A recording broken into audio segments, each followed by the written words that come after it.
किस तरह से इसका विरोध प्रदर्शन करते? हमने जिस दिन इन्होंने इसके दस्तावेज तैयार किए थे, जैसे ही हमें इसकी सूचना मिली, इंडियन नेशनल लोकदल पार्टी एक ऐसी पार्टी थी जिसने उसका उसी वक्त विरोध किया था। आज कांग्रेस के लोग भी जो हैं कहीं उंगली कटा करके शहीद होना चाहते हैं। ये देन कांग्रेस की है। अगर कांग्रेस इसको 2013 के अंदर इस बिल को ना लेकर के आती, अगर वो इस तरह की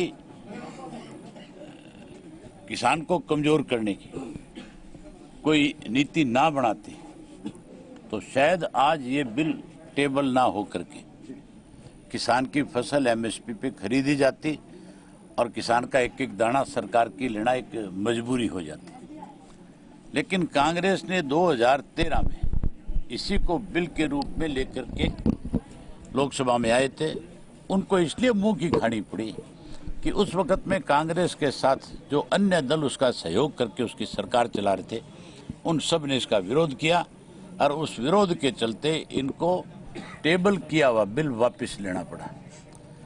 उस वक्त बीजेपी विरोध कर रही थी, लेकिन आज बीजेपी जब इस काले कानून को लेकर के आई है, तो कांग्रेस ने सड़कों पे, अखबारों में, टीवी पे तो विरोध किया छोटा मोटा।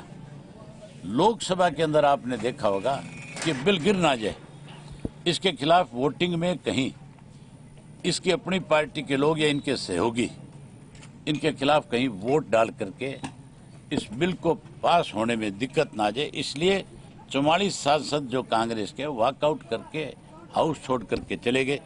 हाउस छोड़ करके जाने का मतलब है कि आप इनडायरेक्ट वे के अंदर उसकी मदद में लगे हुए हो। कांग्रेस बीजेपी दोनों मिल करके इस देश के किसान को खत्म करना चाहती है। जहां इस देश के किसान को खत्म करना चाहती है, वहीं इस देश के अंदर उनकी एक सोच है कि रीजनल पार्टियां जो लोगों के साथ खड़ी होकर के न्याय करवाती है, उनको भी कमजोर किया जाए। ये लगातार आपस में मिलकर के इस तरह की योजनाएं बनाने में लगे रहते हैं। कांग्रेस नागनाथ है, बीजेपी सांपनाथ है, दोनों में कोई अंतर नहीं है, दोनों एक ही तरह के लोग हैं। आज किसान अच्छी तरह से इस बात को समझ चुका है, जागृत हो चुका है कि ये दोनों पार्टियां केवल तुम्हें मारने के लिए आपस में साठ-गांठ करके लोग दिखाव के रूप में एक दूसरे का विरोध करती है। अंदर खाने सब लोग एक है। इसलिए हमने पहले दिन से इस बात को लेकर के फैसला किया था कि इस इश्यू को लेकर के कोई भी किसान संगठन आगे आएगा तो हमारी पार्टी उसके साथ खड़ी होकर के उसकी मदद करेगी।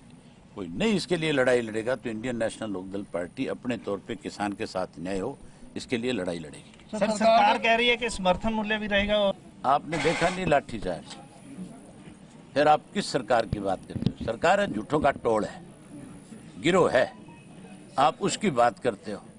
मुझे हैरानी होती है पत्रकार साथी जब मुझसे ये पूछते हैं कि पिपली में लाठीचार्ज नहीं हुआ। आपने सब अपने कैमरों से दिखाया है कि किस तरह से किसानों के ऊपर प्रबलता के साथ लाठियां बरसाई गई है। जहां तुम्हारा ये दाढ़ी वाला सारा दिन झूठ बोलता है, वही मुख्यमंत्री भी आज इसके साथ खड़ा होकर के, क्योंकि ये किसान के विरोधी है।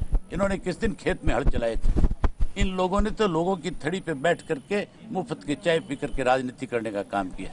जिस दिन किसी किसान के खेत में हल चला करके देखेंगे तब इनको एहसास होगा कि किसान किन मजबूरियों के साथ, कितनी मुश्किलों के साथ फसल पका करके इस देश का पेट भरने का काम